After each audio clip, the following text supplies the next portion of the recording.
आज हम 12th commerce subject में इकोनॉमिक्स के अंतर्गत बाजार के वर्गीकरण के बारे में अध्ययन कर रहे हैं।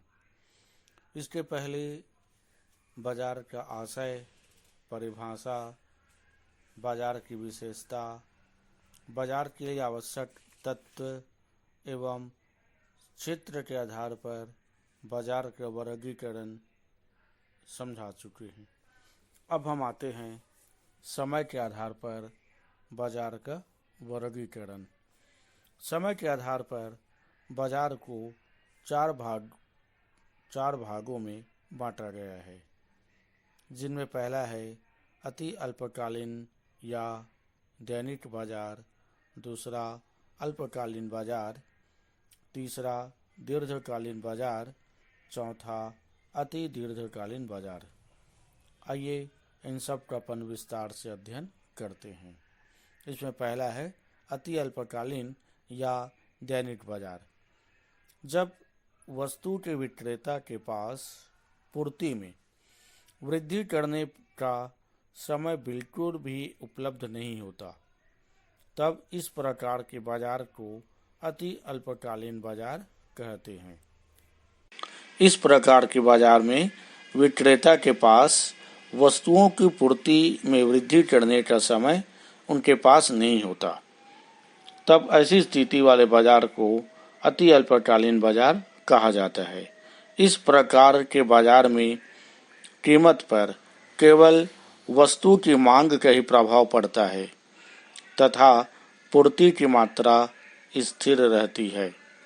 उदाहरण के लिए, शीघ्र नष्ट होने वाली वस्तुओं को अल्पकालीन बाजार के अंतर्गत रखा जाता है, जैसे कि हरी सब्जियां, दूध, दही, अंडे, मछली आदि।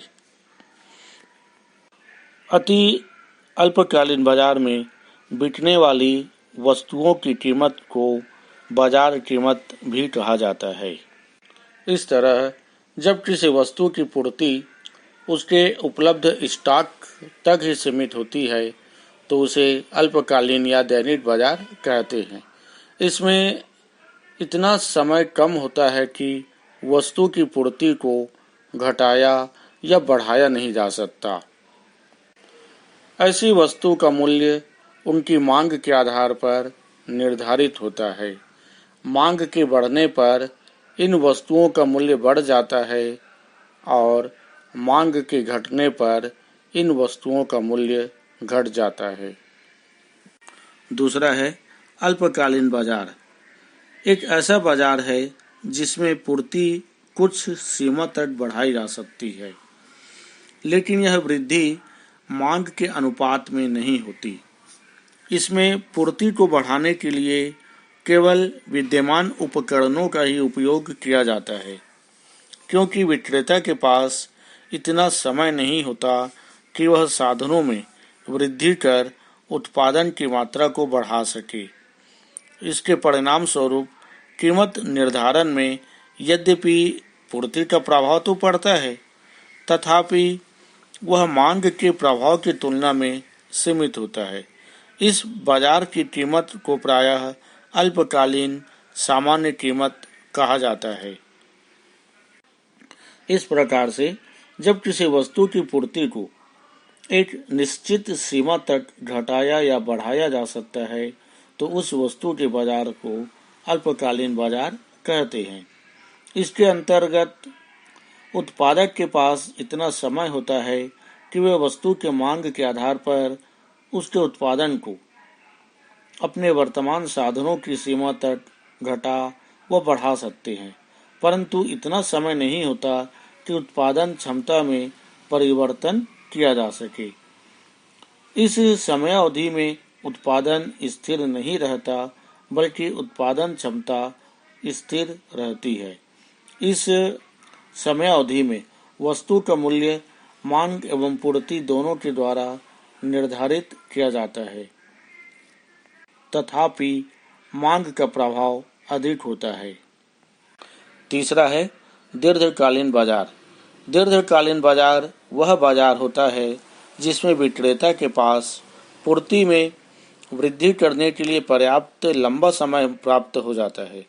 फलस्वरूप कीमत निर्धारण में मांग एवं पूर्ति दोनों का समान प्रभाव पड़ता है।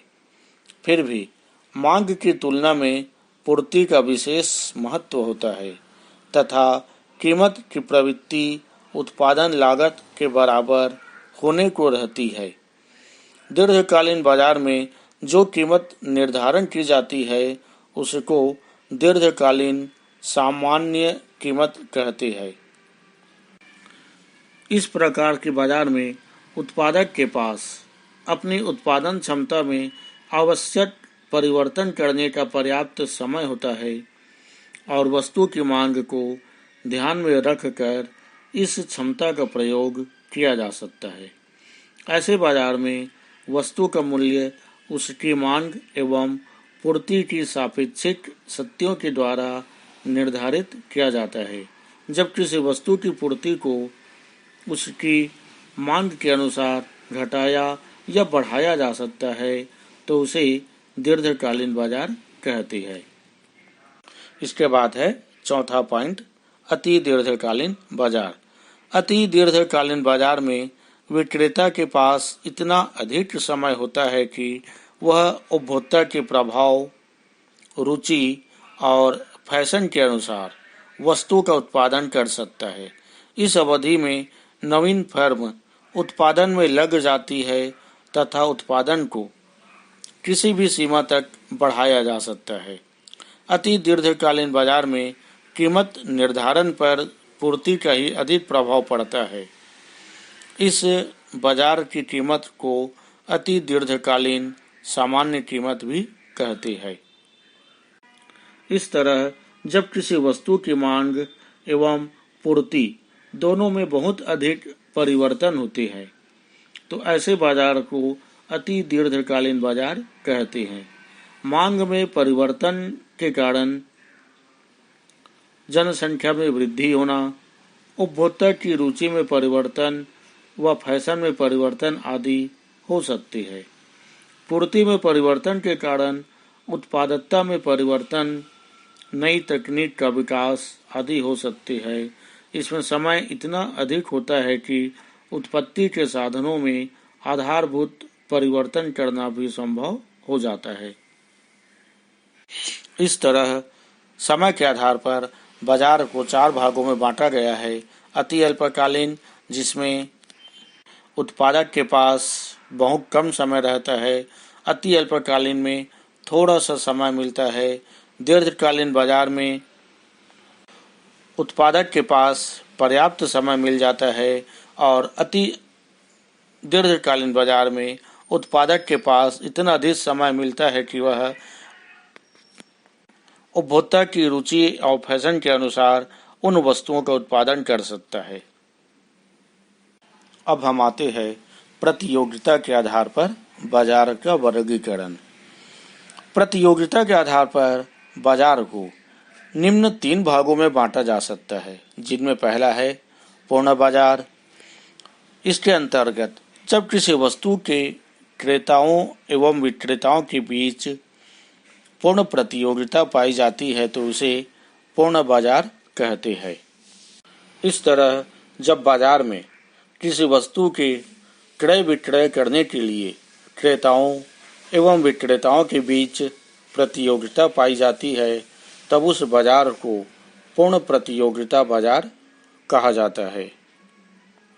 इस प्रकार के बाजार में क्रेता और विक्रेता को बाजार का संपूर्ण ज्ञान होता है। फर्मों के बाजार में प्रवेश करने और बाहर निकलने पर कोई प्रतिबंध नहीं होता।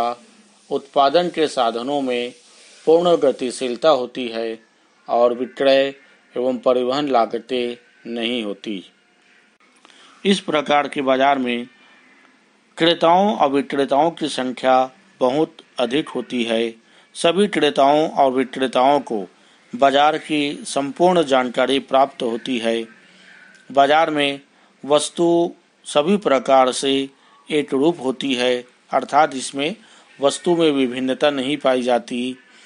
क्रेता एवं विक्रेता अत्यंत पास पास होते हैं, जिनके कारण परिवहन लागत का अभाव भी पाया जाता है।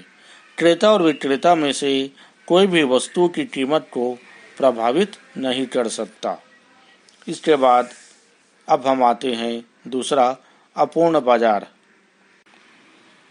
जब किसी बाजार में पूर्ण प्रतियोगिता का अभाव पाया जाता है तो वह बाजार अपूर्ण बाजार कहलाता है। व्यवहारिक जीवन में हम जो बाजार देखते हैं या जो हमारे आसपास जो बाजार नज़र आते हैं वह अपूर्ण बाजार ही देखने को मिलता है। अपूर्ण बाजार में क्रेताओं एवं विक्रेताओं की संख्या अपेक्षाकृत कम होती है। क्रेताओं और विक्रेताओं को बाजार का संपूर्ण ज्ञान भी नहीं होता। सभी उत्पादकों को वस्तु में रंग, रूप, आकार, गुणवत्ता के कारण विभिन्नता होती है, अर्थात इस प्रकार के बाजार में वस्तुओं में अंतर पाया जाता है। किसी भी क्रेता और विक्रेता का कीमत को प्रभावित करने में सक्षम होता है। एक ही वस्तु की एक समय में एक से अधिक कीमत प्रचलित होती है। जब हम बाजार जाते हैं तो देखने को भी मिलता है कि एक ही वस्तु की कीमत अलग अलग प्रकार से होता है।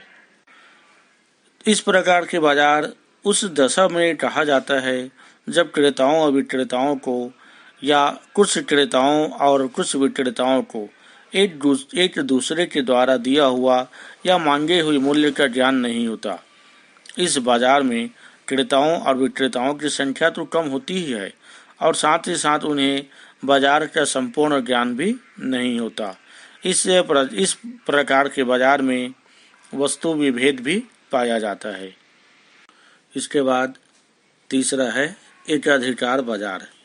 एकाधिकार बाजार उस दशा को कहा जाता है जिसमें वस्तु का अकेला उत्पादक होता है और उसकी स्थानापन्न वस्तु का कोई उत्पादक नहीं होता।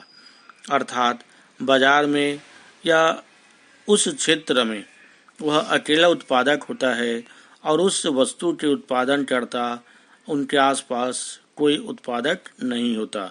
तो ऐसे बाजार को एकाधिकार बाजार कहा जाता है।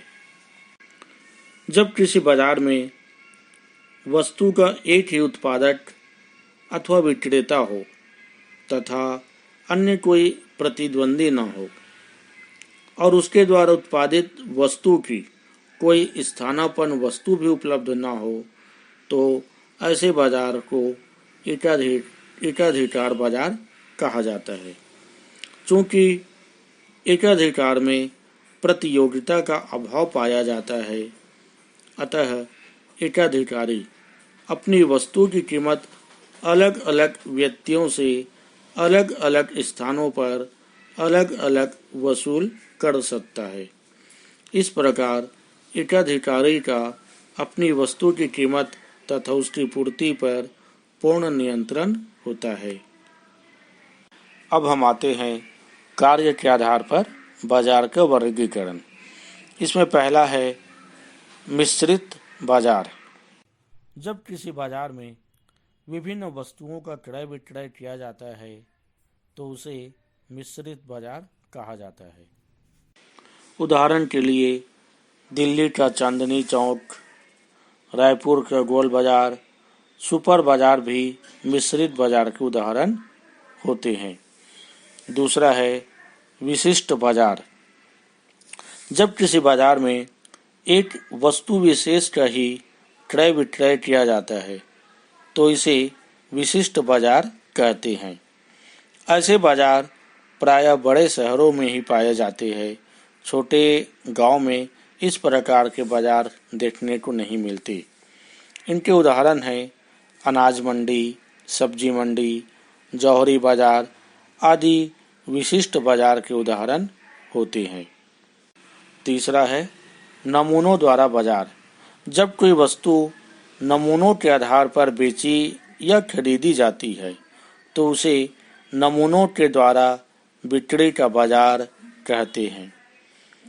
प्रायः थोक बाजार में वस्तुओं का क्रय विक्रय श्रेणियों के आधार पर ही किया जाता है। अर्थात इस प्रकार के बाजार में वस्तुओं को नमूनों के आधार पर बेचा एवं खरीदा जाता है। इसी में चौथा पॉइंट है श्रेणियों के आधार पर बाजार। जब किसी वस्तु को विभिन्न श्रेणियों में बांटकर क्रय विक्रय किया जाता है तो उसे श्रेणियों के आधार पर बिक्री का बाजार कहते हैं। थोक बाजार में वस्तुओं का क्रय विक्रय श्रेणियों के आधार पर ही किया जाता है।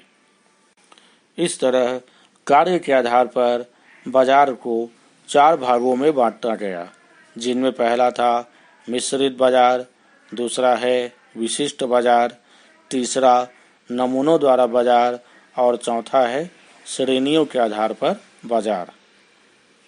बाजार के वर्गीकरण में समय के आधार पर, प्रतियोगिता के आधार पर और कार्य के आधार पर हो जाने के बाद शेष अगले भाग में बतलाया जाएगा।